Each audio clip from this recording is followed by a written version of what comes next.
1월 5일 수요일 새벽기도 시작합니다.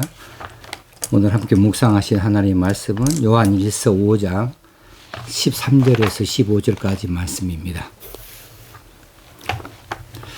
내가 하나님의 아들의 이름을 믿는 너희에게 이것을 쓰는 것은 너희로 하여금 너희에게 영생이 있음을 알게 하려 함이라.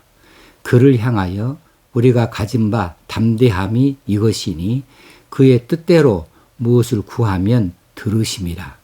우리가 무엇이든지 구하는 바를 들으시는 줄을 안즉 우리가 그에게 구한 그것을 얻은 줄을 또한 아느니라. 아멘. 초대 교회 당시에 교회 안의 성도들 중에도 구원의 확신이나 영생에 대한 확신을 갖지 못하고 혼돈 가운데 있는 성도들이 많이 있었던 것 같습니다. 그들은 마치 영지주의자들이 말하는 것처럼 믿음 이외에 또 다른 어떤 영적 지식이나 체험이 더 필요하다는 생각에 미혹되어진 사람들이지요. 그래서 예수 그리스도가 나의 죄를 대신하여 십자가에서 죽으셨다. 그러면 나는 죄사함 받았다. 이것으로 뭔가 개원하지 않는 거예요.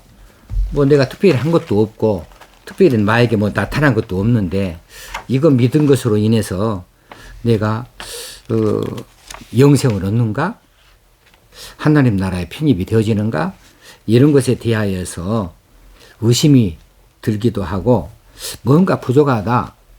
뭔가 특별한 어떤 체험이나 어떤 남들이 모르는 특별한 어떤 지식이 더 있어야 되는 게 아니냐 이렇게 생각을 하게 되어지는 사람들이지요.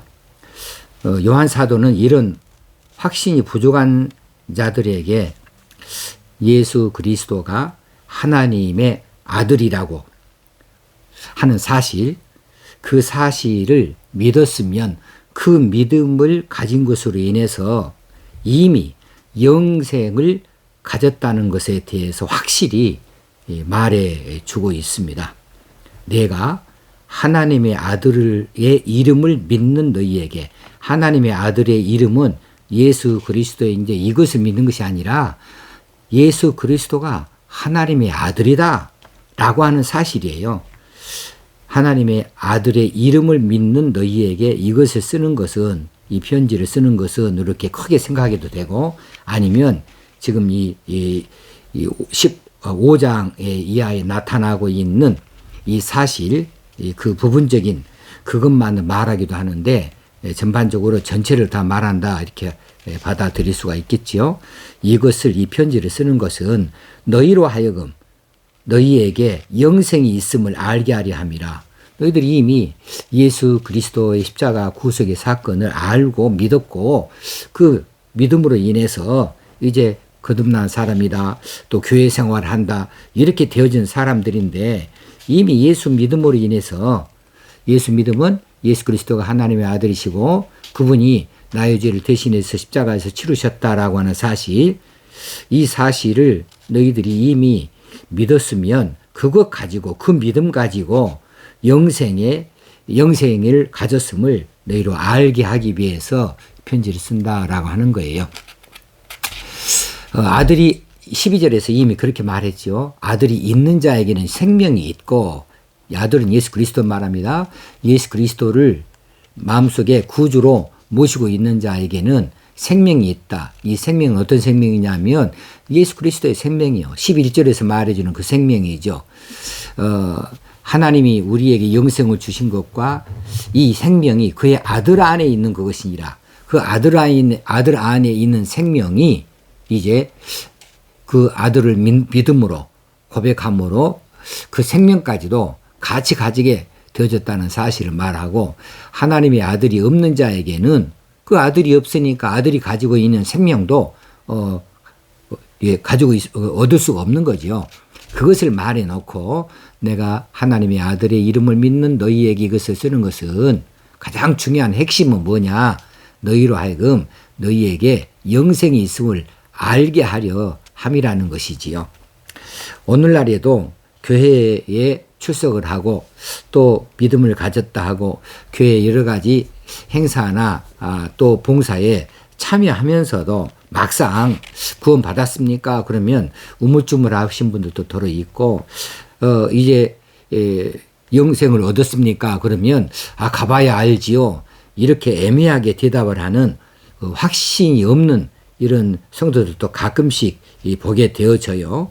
예수 믿었으면 이미 예수 믿은 것으로 인해서 구원 받은 것이고 구원 받았으면 영생이 있는 것이고 영생은 하나님의 존전에서 영원토록 하나님 나라 사는 것을 말하고 있으니까 영원토록 사는 것만이 아니라겠죠. 이 영생이라는 말 자체가 그냥 시간적으로만 그렇게 해석할 것이 아니라 하나님께서 그 아들을 대하듯이 서로 교제할 수 있고 그 풍성하심을 아들에게 주시는 것처럼 양자된 우리들에게도 그 모든 풍성하심을 우리에게 주시는 것이고 그리고 하나님과 사이에서 우리가 거리낌 없이 대화를 나눌 수 있다.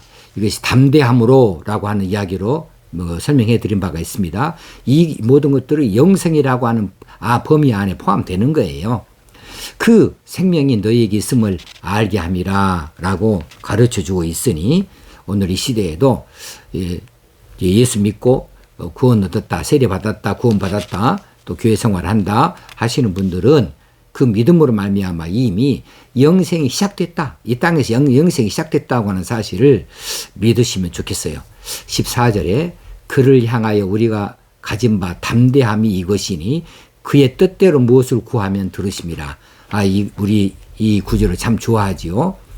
우리가 어떤 담대함을 얻었다. 뭐냐 하면 하나님의 뜻대로 무엇을 구하면 들으심이라. 그래서 우리가 기도를 자꾸 고민할 때 이렇게 무엇이든지 구하면 들으신다고 했으니까 우리가 얼마든지 하나님 앞에 구하자. 이렇게 촉구하면서 말씀을 드릴 때 이 구절을 많이 사용하는데요. 자, 하나님의 아들을 믿는 성도들이 하나님을 향하여서 담대하게 기도할 수가 있다. 그리고 그 기도한 대로 이룰 수가 있는데 단지 그의 뜻대로 구하기만 하면 이룰 수 있다. 얻을 수 있다는 사실입니다. 자, 여기서 담대하다는 말을 다시 한번 설명할게요. 이전에 담대함에 대해서 이미 설명해 드린 바가 있습니다만 담대함이라고 하는 말은 파르레시아라고 하는 원어가 있는데 이것은 이제 첫 번째 문자적으로는 두려움이 없는 태도예요. 두려움이 없는 태도. 그래서 대담함이라고 말하기도 하고 또 대담함을 우리의 속어로는 배짱이다라고 말할 수도 있어요. 그리고 거리낌이 없다 이렇게 말할 수도 있겠습니다. 그리고 이 기탄 없이 말할 수 있는 자유가 있다. 이제 원어적으로는 기탄 없이 말할 수 있다라고 하는 이런 것들이 이 단어 안에 들어있습니다. 파르레시아 안에 들어있어요. 그런데 이 파르레시아가 두려움이 없는 태도나 기탄 없이 거리낌 없이 말할 수 있는 자유 이런 것 외에도 확신이라고 하는 뜻이 있습니다. 확신은 또 신뢰하고 연결되는 거죠. 신뢰나 확신이라고 하는 의미를 가지고 있습니다. 그래서 이 부분을 또 해석을 이렇게 풀어서 하자면 그를 향하여 우리가 가진 바 담대한 그것을 확신은 이것이니 확신을 바꿔서 말하면 하나님을 향하여 우리가 가진 바 확신은 이것이다. 무엇이냐 하면 하나님의 뜻대로 구하면 하나님께서 들어주신다는 것이다. 들어주신다는 사실이다. 라고 하는 거죠. 자, 원래 범죄한 인간은 하나님 앞에 감히 나갈 수가 없어요. 하나님 앞에 설 수도 없는 존재가 되었지요. 그래서 구약에서 하나님의 임재를 상징하는 언약궤를 그 백성들이 만지기만 해도 현장 즉사죠. 언약궤를 열어봤다. 현장 즉사지요. 언약궤는 하나님의 임재를 상징하는 자리였기 때문에 이 언약궤를 그처럼 무서워하고 두려워할 수밖에 없었어요. 근데 언약궤도 그러는데 하나님은 어떻게 하나님 앞에 얼굴을 내밀고 하나님 낯을 배울 수가 있고 하나님 앞에 감히 설 수 있겠습니까? 그래서 오늘 우리 요한일서 4장 12절 앞에서도 어느 때나 하나님을 본 사람이 없으되, 아무도 하나님 본 사람이 없어요. 그렇게 밝히고 있죠. 그런데 그렇게 뭐 때문에 그렇게 됐습니까? 죄 때문에 그렇게 됐죠. 그런데 예수 그리스도의 십자가 구속의 은혜를 받은 사람은 죄사함을 얻었어요. 이제 죄가 사라졌어요. 그러니까 예수 그리스도를 마음에 구주로 모신 자, 죄사함 받은 자는 하나님께 나아갈 수 있게 된 것이다. 그래서 하나님 앞에 기도할 수 있게 되는 거죠. 구약시대는 안 돼요. 제물을 드리고 제사를 드리고 하나님 앞에 나갈 수 있지, 자기 자신을 그대로 노출하면서 갈 수가 없는 거죠. 그래서 우리가 하나님 앞에 나아갈 수 있는 담대함을 얻었는데, 그것은 무엇이냐? 예수 그리스도, 그분을 하나님의 아들로 믿는 믿음과 그분이 우리의 구주가 되어주셨다는 사실에 대해서 믿는 그 믿음으로 인하여서 하나님 앞에 우리가 담대히 나아갈 수 있다. 그런데 이 담대히 나아가서 거리낌 없이 하나님 앞에 무엇인가를 요구할 수 있는데, 그것을 신뢰, 하나님 앞에 우리가 확신할 수 있는 것은 뭐냐 하면, 그분의 뜻대로 구하면 그분이 들어주신다. 무엇이든지 그분의 뜻대로 구한 그 간구는 하나님께서 들어주신다는 것을 우리가 확신한다, 담대한다 라고 말할 수 있겠습니다. 자, 그의 뜻대로 무엇을 구하면 들으십니다. 자, 요한복음 15장 7절에 이 요한 일서를 썼던 동일한 저자 요한 사도가 요한복음에서 15장에서 이렇게 말하죠.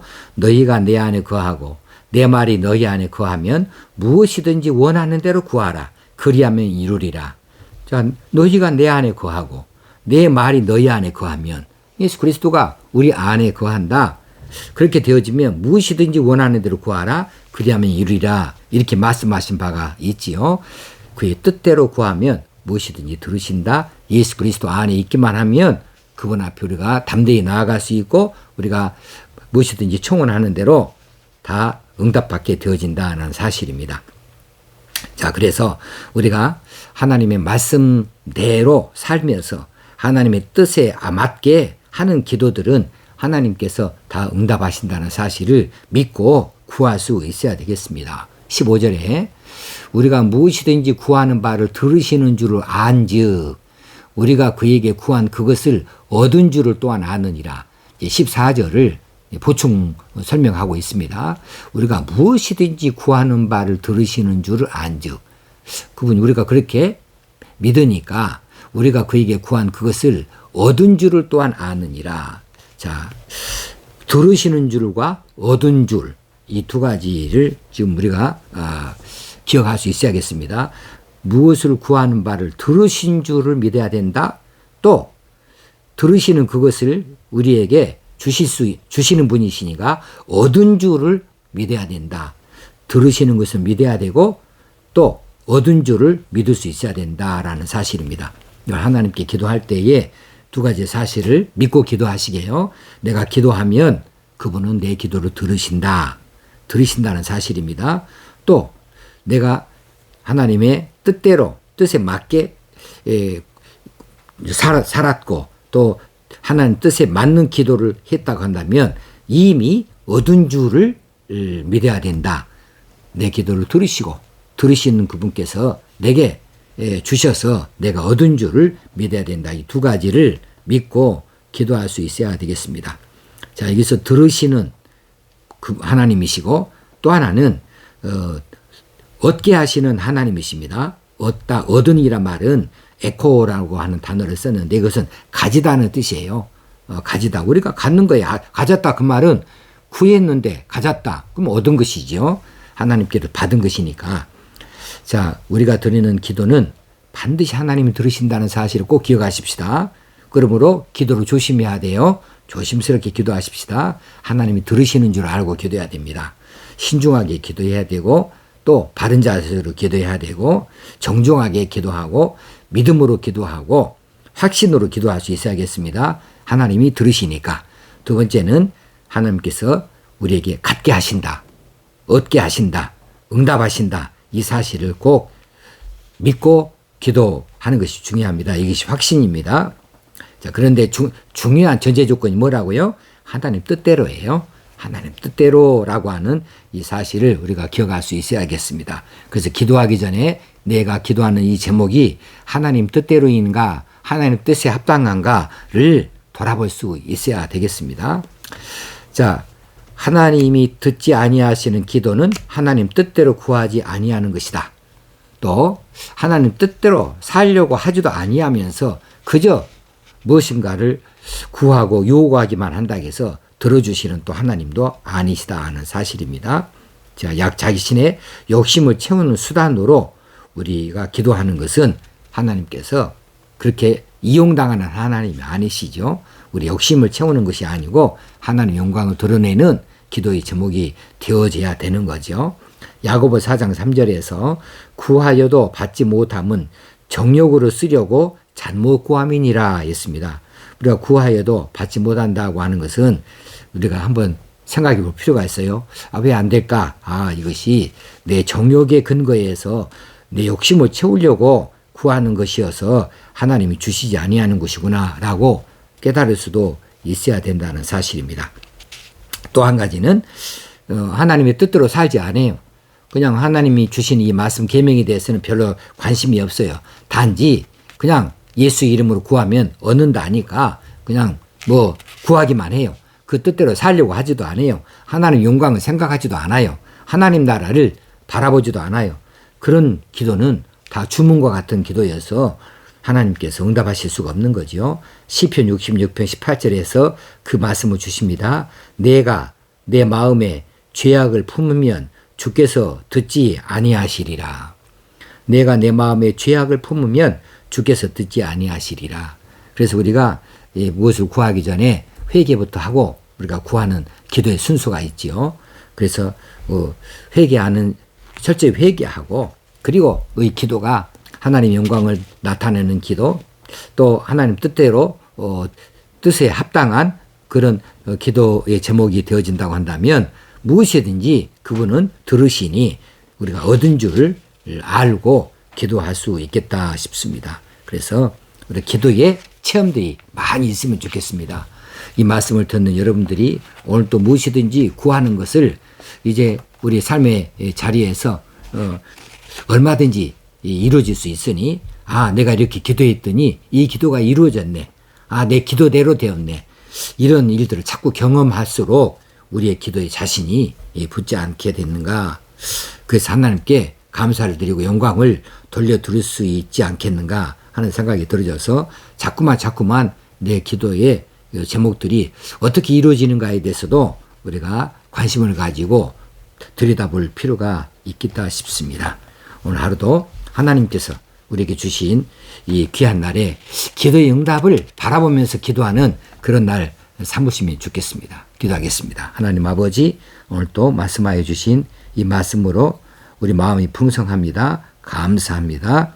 이제 우리가 예수 그리스도 안에 있으니 우리가 믿음을 가졌으니 이 믿음을 가지고 무엇이든지 하나님 앞에서 기도할 때에 이미 얻은 줄로 믿으라 그랬으니 이 말씀을 우리가 우리 마음에 심기를 원합니다. 구한 그것을 얻은 줄을 또한 아느니라 했으니 우리가 이런 경험들을 많이 갖게 하여 주시옵소서. 하나님 뜻에 합당하게 살고 하나님 뜻대로 기도하는 그 기도의 제목들이 있기를 원합니다. 그리고 그 기도의 응답들을 우리가 자꾸만 손가락으로 세보면서 감사하면서 사는 저희들 되게 하셔서 기도는 곧 응답이다 라고 하는 것에 대해서 자신을 갖게 하시고 더 풍성한 그리스도인의 삶을 살 수 있게 하여 주옵소서. 예수님의 이름으로 기도합나이다. 아멘. 오늘 또 하나님이 주신 날 하나님께 영광을 돌려드리는 날로 기쁨과 감사로 하루를 사십시다. 감사합니다.